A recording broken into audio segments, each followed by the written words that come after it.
Hey guys, this is my beautiful 2004 Tesla Model S.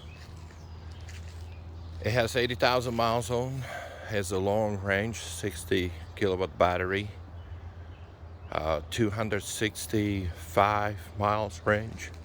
I still can charge it to 240 miles range, which is fantastic after this car been around for 9 years. And when I bought it, the main problem is I did not have a cold air.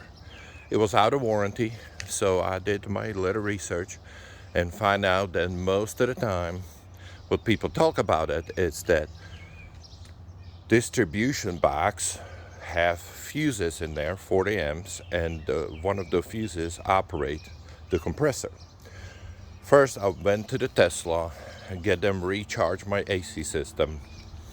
It didn't help a bit, but they put a dye in it, and I was told to come back later on. Well, it was winter, so no problem at all for me in the winter, but there it goes, spring and hot weather.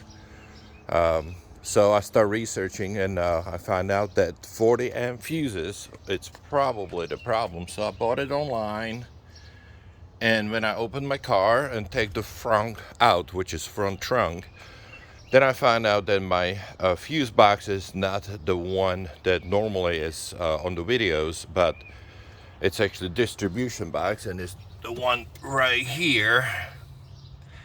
And inside are two fuses, and when I open it, I find out that the fuses are good. So the other option was the compressor, which is right here.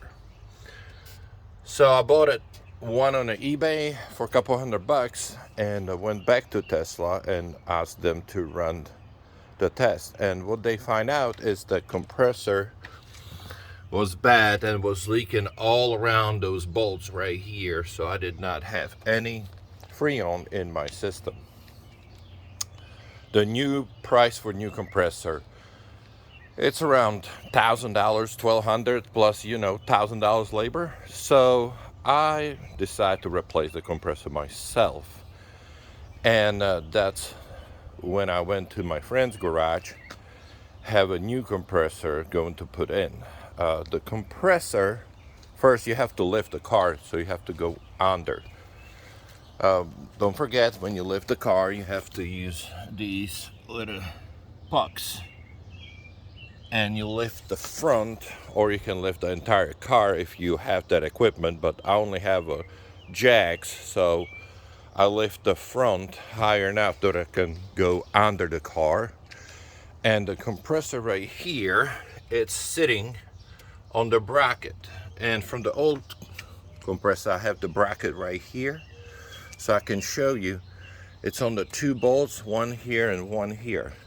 Before you start working on the car, of course, you have to take the front out, the front trunk, and then you have to disconnect the negative right here and make sure it does not touch the battery. And also you disconnect the fire loop, and that will shut down the relay, and your all car goes completely off. You have to pull this out. That's how you disconnect your fire loop. So those two safety features, you always have to do it. And then you basically go under the car, and then there is this service holes, 4 of them, to remove the bolts on each side of this bracket.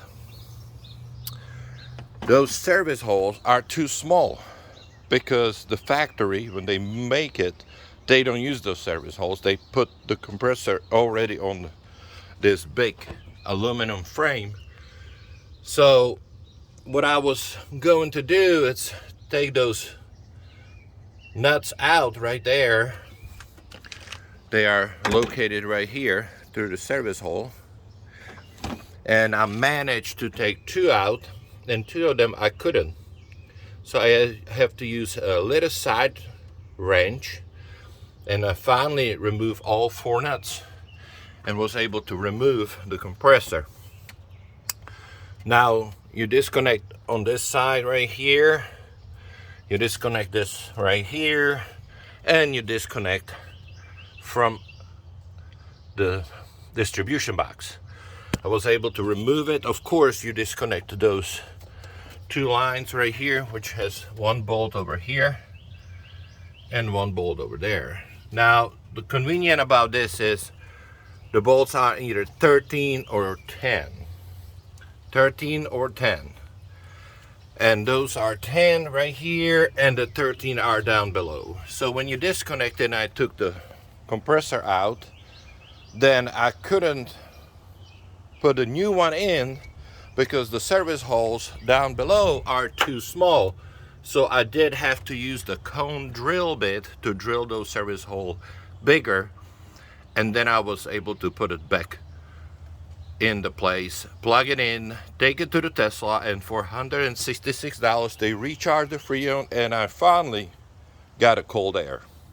If you have any questions, ask me below.